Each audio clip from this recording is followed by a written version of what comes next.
Frères et sœurs dans le Christ, à première vue, on pourrait dire qu'il y a une contradiction entre la première lecture et l'Évangile. En effet, dans la première lecture, à Akab qui demande la vigne de Naboth, cela lui est refusé et sa femme fait tuer Naboth.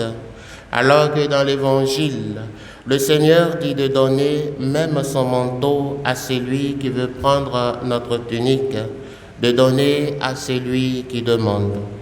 En réalité, il n'y a pas de contradiction, car le tout se joue ici sur le seuil de tolérance ou de la non-violence pour le disciple du Christ.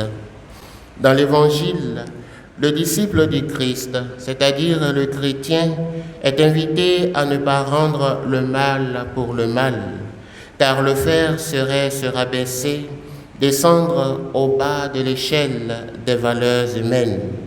Ne pas le faire, ce n'est pas de la faiblesse, mais la manifestation de la force et du contrôle de soi qui démontre en fait la nature du royaume dans lequel nous sommes destinés à vivre.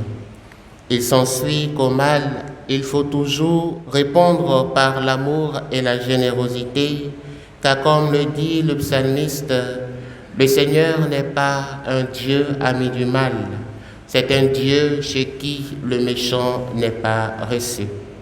Mais jusqu'à quel seuil faut-il répondre par l'amour ou la générosité? C'est là que la première lecture peut être vue comme un complément de l'Évangile. En effet, il y est question de vigne, de l'héritage des pères. Dans le langage biblique, le vin, fruit de la vigne, est considéré comme nécessaire à l'entretien de la vie, et la vigne elle-même, c'est Israël, plantée et soignée par le Seigneur, par sa puissance divine. Ainsi, le refus de Naboth de céder sa vigne serait le refus de corrompre sa source vitale, son être existentiel relevant du Seigneur, le dépôt de la foi pour nous aujourd'hui.